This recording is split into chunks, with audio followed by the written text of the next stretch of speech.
وہ 2 اکتوبر گئے، لیکن فلپس لکھتے ہیں کہ فتح اور یروشلم پر قبضہ مکمل کرنے کا مرحلہ طے کرنے کے بعد سلطان صلاح الدین ایوبی نے خاص طور پر عورتوں کے معاملے میں رحم دلی کا مظاہرہ کیا، جس کے لیے وہ مشہور بھی تھے۔ سوال ذہن میں اٹھتا ہے کہ ان کا یہ جذبہ سچا تھا؟ ایسا معلوم ہوتا ہے کہ ایسا ہی تھا، اور وہ ان کو فروخت کر سکتے تھے یا اپنے فوجیوں کے حوالے کر سکتے تھے۔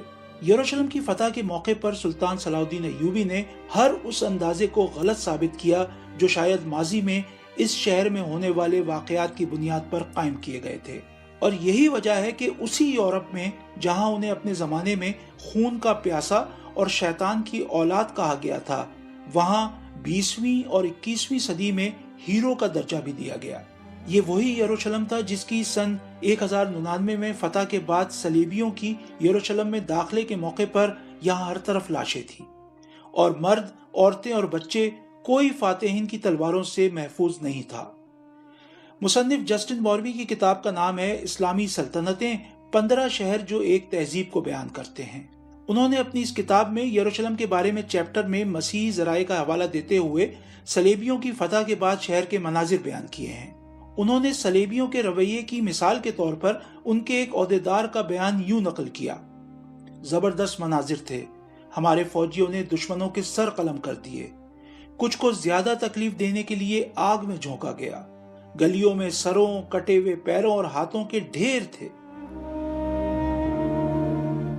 سلطان صلاح الدین ایوبی کا چیلنج یروشلم کی فتح پر ختم نہیں ہوا، بلکہ انہیں اندازہ تھا کہ اب مسیحی دنیا، جس میں یروشلم جیسے مقدس شہر کے ہاتھ سے نکلنے کی خبر بجلی بن کے گری ہوگی، اس کو واپس حاصل کرنے کی کوشش کرے گی۔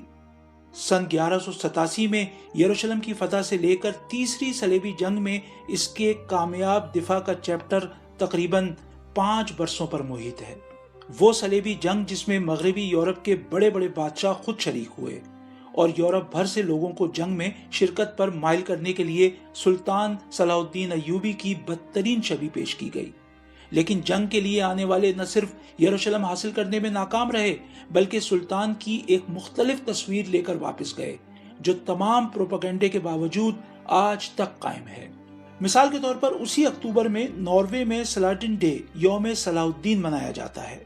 Be B C Urdu service نے ناروے کے ایک ادارے ہاؤس آف لٹریچر سے رابطہ کیا جو سن 2009 سے بین الاقوامی سلاڈن ڈے منا رہا ہے۔ ان سے پوچھا کہ ناروے میں کسی کو صلاح الدین ڈے منانے کا خیال کیسے آیا۔ اس ادارے کی رکن اور صلاح الدین ڈے کی کیوریٹر اشلت لاپے گارد لاہن نے بتایا کہ اس خیال کا پہلی بار اظہار سن 2008 میں ناروے کے ایک قومی شاعر ہینرک ویرگے لینڈ کی 200 سالہ تقریبات کے دوران کیا گیا تھا۔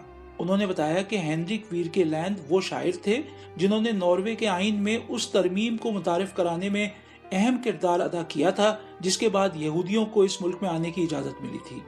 وہ مذہبی رواداری کی علامت سمجھے جاتے تھے۔ اشلت لاہن نے بتایا کہ سن 2008 میں اس تقریب کے دوران ناروے کے ایک مصنف تھور والسٹین نے تجویز پیش کی کہ ویرگے لینڈ کی سوچ کو آگے بڑھانے کے لیے ہمیں صلاح الدین ایوبی کی یاد میں ایک دن منانا چاہیے، کیونکہ انہوں نے یروشلم کی فتح کے موقع پر جس کردار کا مظاہرہ کیا تھا وہ یہودیوں، مسیحیوں اور مسلمانوں کے مل کر رہنے کے بارے میں ایک سبق ہے۔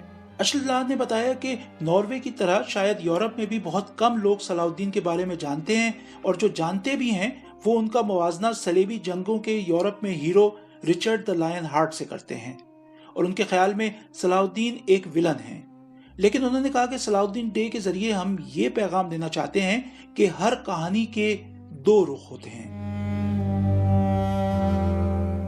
یہ بات صرف ناروے تک محدود نہیں۔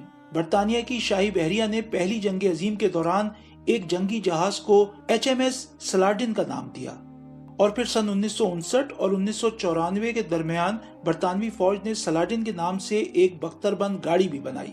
یہ وہی برطانیہ ہے جہاں سے بادشاہ رچرڈ دا لائن ہارٹ نے تیسری صلیبی جنگ میں مسیحی فوج کی قیادت کی تھی۔ جوناتhan فلپس لکھتے ہیں، میں کہوں گا کہ تاریخ میں کوئی اور ایسی مثال تلاش کرنا تقریباً ناممکن ہے جس میں ایک شخص نے کسی قوم اور مذہب کے ماننے والوں کو اتنی چوٹ پہنچائی ہو اور پھر بھی وہ ان میں مثبت طریقے سے مقبول ہو گیا ہو۔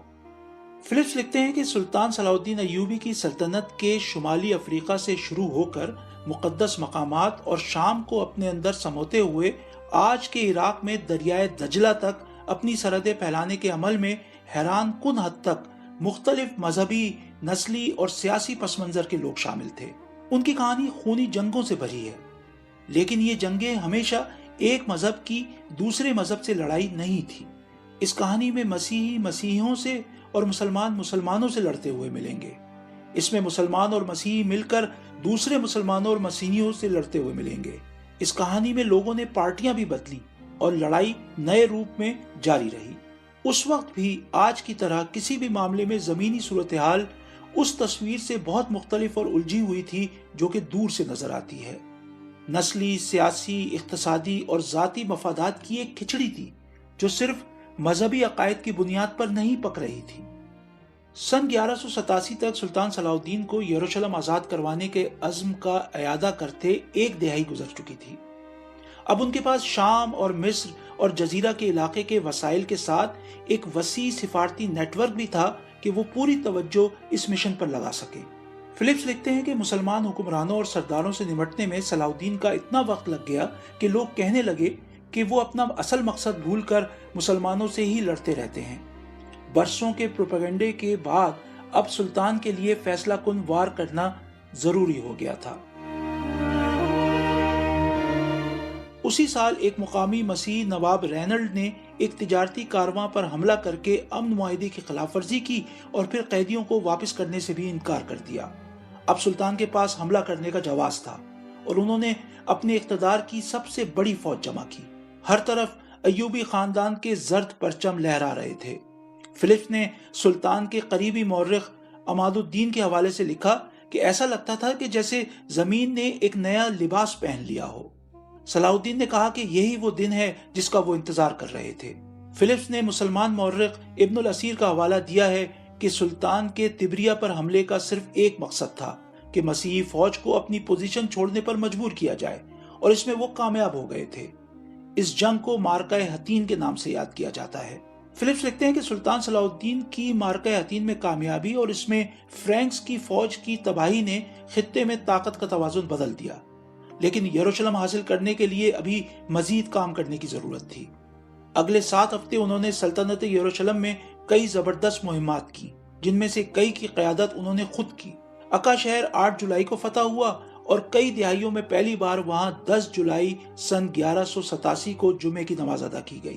اس کے بعد بیروت فتح ہونے میں بھی زیادہ دن نہیں لگے۔ اشکلون کو فتح کرنے میں 2 ہفتے لگے۔ یہاں بھی صلاح الدین نے شہر والوں کے ساتھ سختی نہیں کی۔ وہ قتل عام کا سلسلہ نہیں چاہتے تھے اور چاہتے تھے کہ کہیں پر ان کے خلاف زیادہ مزاحمت نہ ہو، اور ان شہروں کے قریب مسلمانوں کی بھی آبادیاں تھیں۔ صلاح الدین 20 ستمبر 1187 کو یروشلم پہنچے۔ شہروں پر تیروں کی بارش کر دی۔ ہر طرف نقاروں، ڈھول اور شدید نعروں کا شور گونج رہا تھا۔ شہر میں تیروں سے اتنا نقصان ہوا کہ اس وقت لاطینی مسیحی دنیا کے سب سے بڑے سینٹ جان ہسپتال کو بھی زخمیوں سے نمٹنے میں مشکلات پیش آنے لگی۔ سلطان نے کہا کہ مارکہ حطین میں کامیابی اور یروشلم کی دیواروں کے باہر ان کی موجودگی خدا کی نصرت کا ثبوت ہے۔ سلطان نے اپنی تقریر کا اختتام اس عزم پر کیا کہ وہ یروشلم سے اس وقت تک نہیں جائیں گے جب تک ڈوم آف دا راک پر ان کا قبضہ نہیں ہو جاتا۔ مارکہ حطین میں شکست کے بعد کسی بھی مسیحی امدادی فوج کی آمد کا امکان ختم ہو چکا تھا۔ یروشلم کے بادشاہ تو مارکہ حطین میں قیدی بن گئے تھے اور ان کی جگہ شہر کے منتظم بالیان کو اندازہ ہو گیا تھا کہ کھیل ختم ہو گیا ہے اور ہتھیار ڈالنے کے لیے مذاکرات شروع کرنے کا وقت آ گیا ہے۔ شہر پر قبضے کے لیے خونی ٹکراؤ سے بچنے کے فوائد مسلمان قیدیوں کی زندگی اور مقدس مقامات کی سلامتی کی صورت میں واضح تھے۔ اس کے علاوہ اس صورت میں مسیحی قیدیوں کے لیے ملنے والے ممکنہ تاوان کی شکل میں مالی فائدے کا بھی امکان تھا۔ ہتھیار ڈالنے کی تاریخ 2 اکتوبر سن 1187 طے کی گئی، جو جمعے کا دن تھا اور شب معراج بھی تھی۔ اس تاریخ کی وجہ سے یروشلم کی فتح کا منظر دیکھنے کے لیے صوفیوں، درویشوں اور علماء کو بھی وہاں پہنچنے کا وقت مل گیا۔ ذرائع کے مطابق یروشلم شہر میں بچوں اور عورتوں کے علاوہ 60,000 مرد تھے۔ شہر کے مسیحی حکمران بالیان نے مختلف طبقات کی مدد سے 18,000 غریب افراد کے لیے 30,000 دینار کا بندوبست کیا۔ اگلے کچھ ہفتوں تک شہر میں لوگ اپنا سامان بیچ کر اپنی آزادی کے لیے پیسوں کا بندوبست کرتے رہے۔ فلپس نے لکھا ہے کہ سب کے لیے 10 دینار قیمت طے کرنے پر صلاح الدین تنقید کا نشانہ بھی بنے، کیونکہ امیر لوگ بآسانی یہ پیسے دے کر اپنے قیمتی سامان کے ساتھ یروشلم سے جانے میں کامیاب ہو گئے۔ لوگوں نے ایسے ایک امیر مسیحی عہدیدار کا قیمتی سامان ضبط کرنے کا مطالبہ کیا، لیکن صلاح الدین نے جواب دیا کہ وہ ایسا نہیں کریں گے، بلکہ انہوں نے ان لوگوں کو ان کی منزل تک پہنچنے میں سیکیورٹی بھی فراہم کی۔ مسیحی قبضے کے دوران تقریباً 9 دہائیوں میں تمام مقدس مقامات پر مسیحیت کی چھاپ لگ چکی تھی۔ سلطان نے ہر جگہ کو اسلامی تقاضوں کے مطابق بحال کرنے کا حکم دیا۔ مسلمانوں کی حکمرانی میں یروشلم میں 9 اکتوبر کو پہلی مرتبہ جمعے کی نماز ادا کی گئی۔ جمعے کی نماز کی امامت کے لیے سلطان کا فیصلہ دمشق کے قاضی اور شاعر محی الدین کے حق میں تھا، جنہوں نے 4 سال قبل یعنی سن 1183 میں حلب کی فتح کے موقع پر سن 1187 کی یروشلم کی فتح کا موازنہ تقریباً 550 سال قبل یعنی سن 638 میں مسلمانوں کے دوسرے خلیفہ کے دور میں اس شہر کی فتح سے کیا تھا۔